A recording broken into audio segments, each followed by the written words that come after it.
सुप्रभात, नमस्कार, जय हिंद।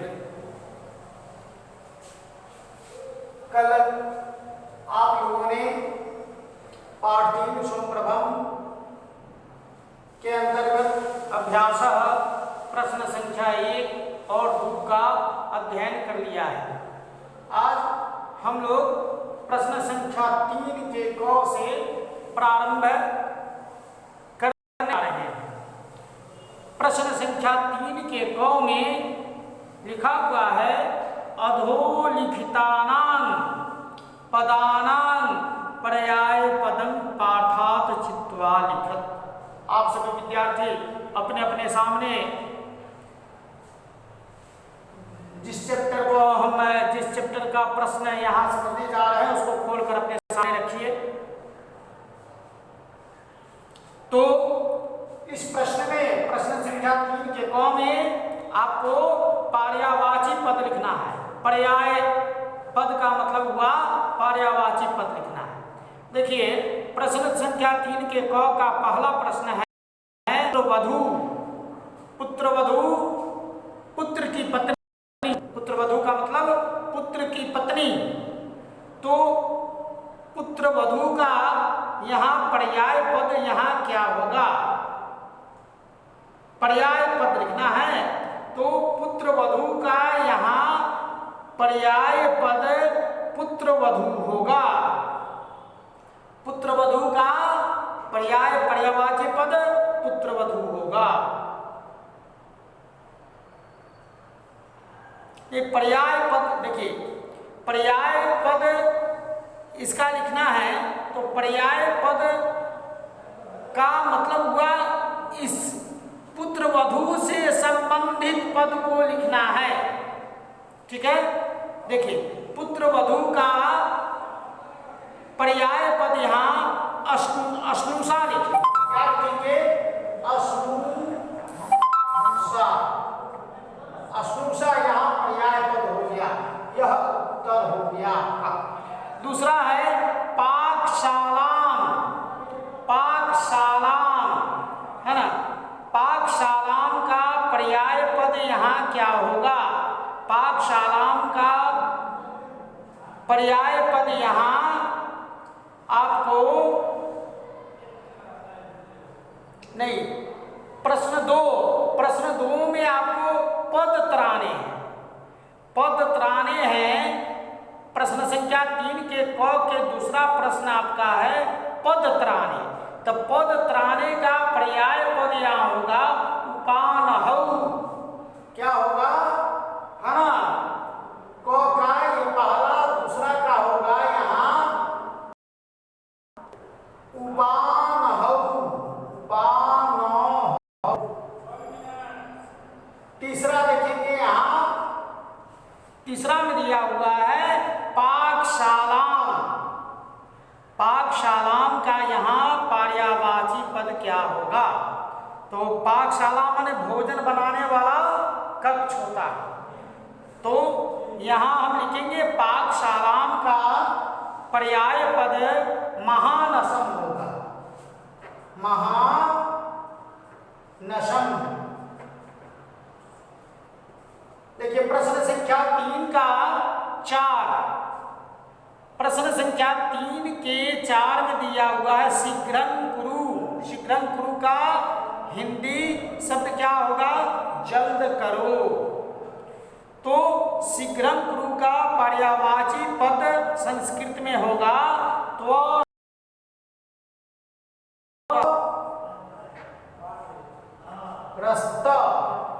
अब देखेंगे यहाँ पांचवा प्रश्न आपका है पात्राणि का मतलब क्या हुआ? बर्तन। बर्तन। पात्राणि का पर्याय पद पर्यायवाची पद यहाँ होगा भाजनानि। क्या होगा यहाँ? भाजनानि।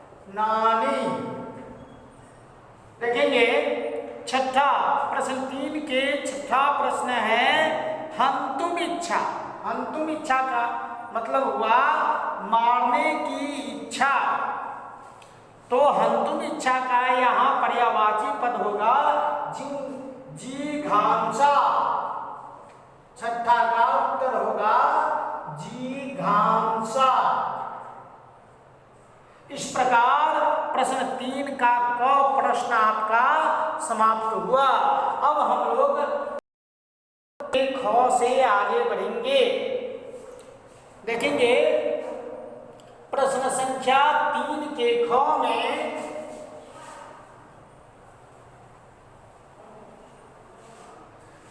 प्रश्न संख्या 3 के ख में आपको दिया हुआ है संधि कुरुता।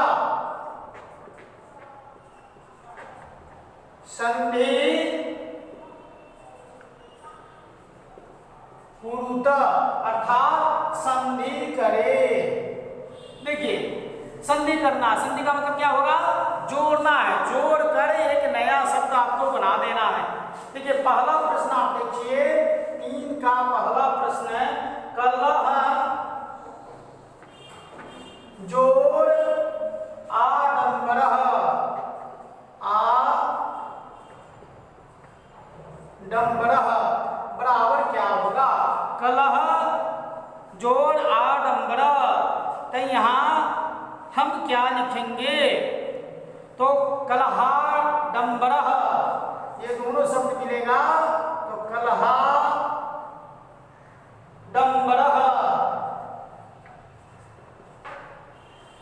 अर्थात यहाँ ये और आ मिलकर यहाँ आ के रूप में परिवर्तित हुआ है। ये दोनों शब्द मिलेंगे तो कलहाडंबरः हो जाएगा। देखेंगे दूसरा है यहाँ 3 के ख के दू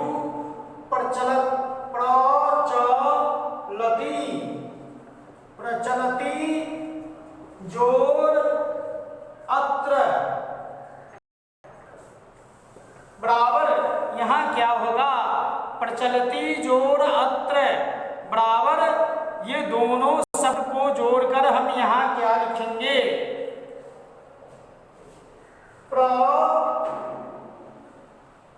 प्रचलयत्र चलत्यत्र ये दोनों यहाँ शब्द बनेगा प्रचलत्यत्र। ये दोनों शब्द के मिलने से एक नया शब्द यहाँ पर बना। देखेंगे तीसरा प्रश्न यहाँ जो है आपका नौ जोड़ अस्ति।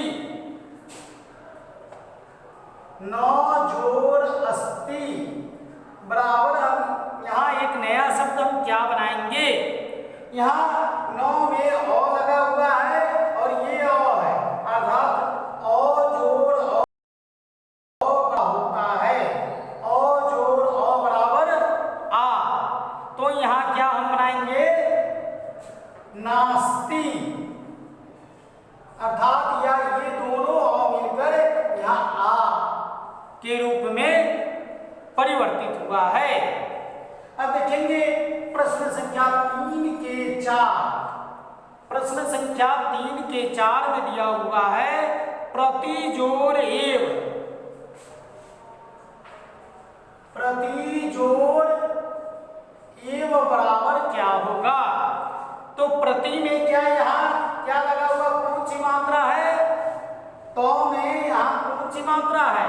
तो में यहाँ हर्षई है। क्या है ये? हर्षई इसको कहेंगे। हर्षई हम कैसे लिखते हैं?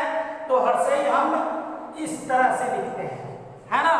और दूसरे प्रथम पद के अंतिम वर्ण की मात्रा और दूसरे पद के प्रथम वर्ण की मात्रा अर्थात ये, है ना। तो इसमें हर्षई और इसमें एक की मात्रा ई जोड़ हर्षई जोड़ ए बराबर क्या होगा? तो हर्षई जोड़ ए बराबर ए होता है।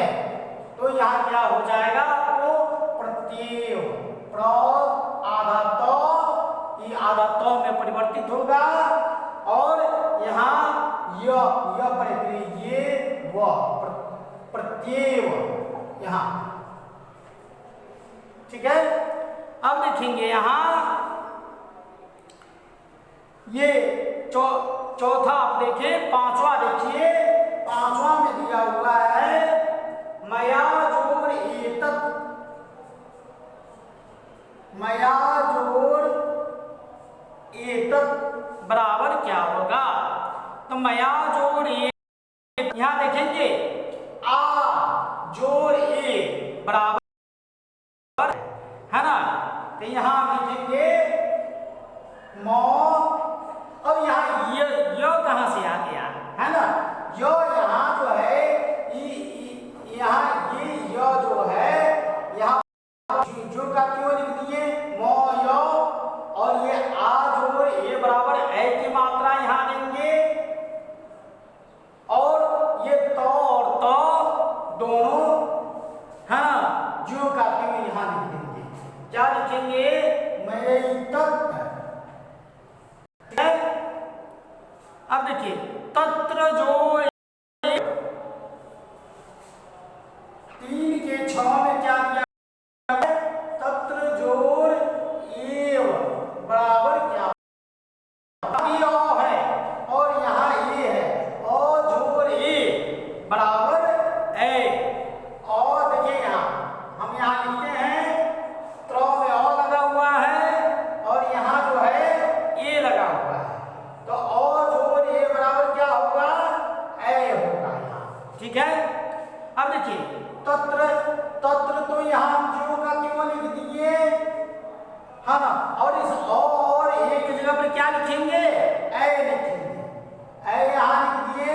अब वो जो है जो का क्यों आपका हो गया, आपका संधि बन गया तत्रैव।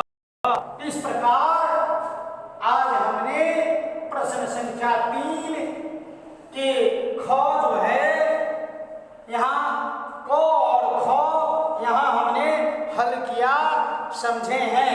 अगले दिन हम प्रश्न संख्या 4 से आगे बढ़ेंगे। धन्यवाद।